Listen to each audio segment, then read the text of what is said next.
Do you smell what the smoke is cooking? The smoke says, smoke says, smoke says, what the smoke says. On y est. Le Barça s'apprête à retrouver le Camp Nou après plus d'un an et demi d'exil à Montjuïc. Le Camp Nou qui a changé, qui a grandi et qui s'est modernisé, mais qui doit retrouver son âme. Et ce week-end, ce retour se fait contre l'un des plus grands adversaires du FC Barcelone, l'Athletic Bilbao. Bonjour, bienvenue à toutes et à tous sur la chaîne YouTube de la Smoke TV dans l'épisode podcast La Voix Blaugrana où nous parlerons, analyserons, débattrons et critiquerons le FC Barcelone. Et aujourd'hui, je vais vous faire une preview sur le match de ce week-end. Le FC Barcelone face à l'Athletic Bilbao dans le retour de sa maison au Camp Nou. Dans un premier temps, je vais vous parler des enjeux de ce match pour le FC Barcelone, le retour au Camp Nou. Ensuite, je vais vous parler des compos probables du côté du FC Barcelone et du côté de l'Athletic Bilbao. Et pour finir, je vous donnerai mon pronostic pour ce match. Le Barça qui fait enfin son grand retour au Camp Nou après 909 jours d'absence du Camp Nou. Le Barça était à Montjuïc, mon juif, mais dégage de là, c'est terminé ce cauchemar, c'est fini. Le Barça retourne au Camp Nou et je suis hype les gars, je suis hype de malade. Bon, il y a eu du retard, il y a eu des décalages, c'était décalé sur l'image, vous voyez, c'était le 10 août, mais il y a eu des travaux encore pour le stade. Le dernier match, c'était le 28 mai 2023 face à Majorque en Liga, la saison 2022-2023 avec un doublé de d'Ansu Fati et un but de Gavi si je me trompe pas exactement. Ça fait un moment les gars, ça fait un moment. 2 ans les gars. 2 ans que le FC Barcelone n'est pas retourné au Camp Nou. Il va falloir vite reprendre ses marques. C'est un match important là, c'est le début d'une nouvelle ère côté FC Barcelone. Le retour du Camp Nou, ce n'est pas juste un détail, c'est une émotion, un poids, un symbole. Les joueurs le savent, le coach le sait, il va falloir transformer cette émotion en énergie. Parce que Bilbao vont venir pour voler la fête les gars, clairement. Vous connaissez les tensions entre les dirigeants de Bilbao et les dirigeants du FC Barcelone. D'ailleurs que il y a eu des rumeurs comme quoi les Bilbao n'a pas reçu les billets pour les supporters de Bilbao. Bon, je ne sais pas si c'est par rapport aux tensions ou par rapport le FC Barcelone ne voulait pas donner des billets, mais je pense que c'était par précaution parce que c'est le premier match sous travaux de Camp Nou pour le FC Barcelone, donc en soi ça va être un petit peu un match test pour la saison du FC Barcelone. Si le Camp Nou est capable d'accueillir 20 000 personnes dans le Camp Nou, donc je pense que c'est plus pour ça, pour faire attention aux travaux du Camp Nou. Mais ouais, les dirigeants, donc il n'y aura pas de supporters Bilbao normalement ce samedi. Et le Barça doit montrer que ce nouveau Camp Nou appartient avant tout au Barça, aux joueurs, aux supporters et surtout à l'histoire du FC Barcelone. Et pour moi, ce match au Camp Nou peut tout changer. Un bon retour au Camp Nou, c'est lancer une bonne dynamique, lancer un signal, un appel à tous les clubs européens du FC Barcelone que le FC Barcelone est de retour sur la scène européenne, montrer que le Camp Nou c'est une forteresse.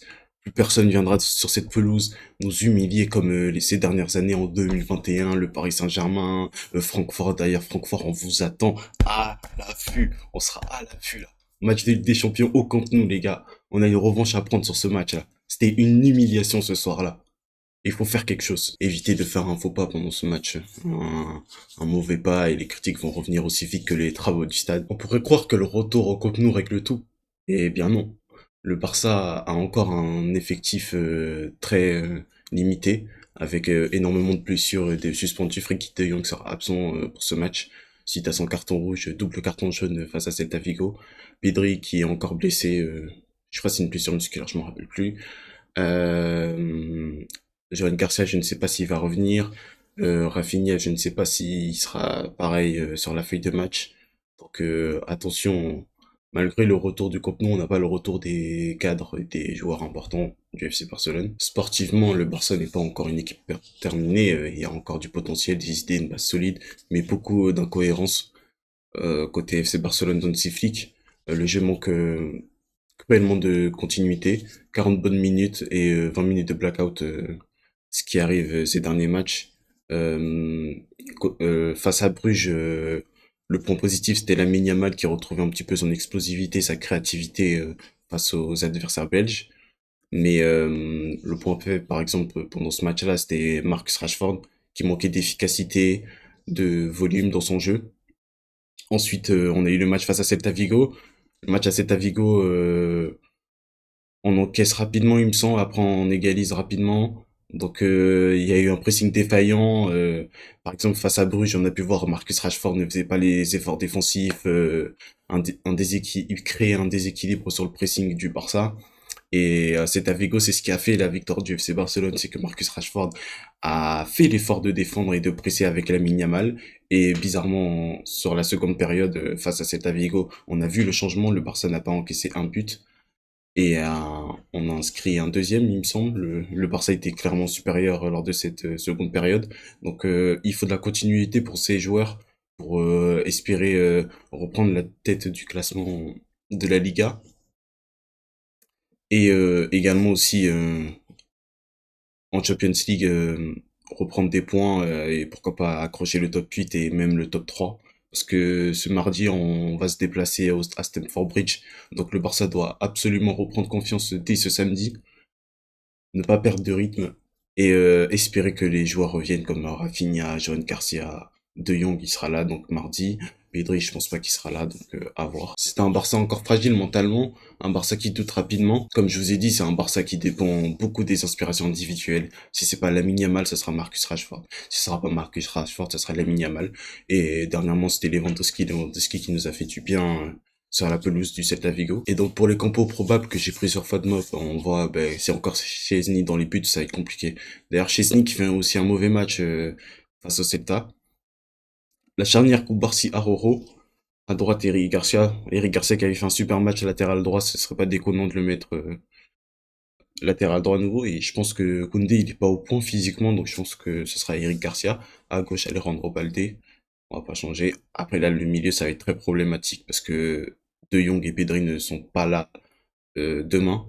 Donc je ne sais pas quel milieu va construire un petit flic, je me rappelle, à Celta, Olmo, il avait fini en double pivot avec Frenkie, et Frenkie jouait un petit peu point de base devant la défense pour essayer de couvrir leur jeu. J'ai trouvé intéressant le match de Frenkie à Celta Vigo. Dommage, il sera pas là face à Bilbao. Il nous aurait fait tellement du bien.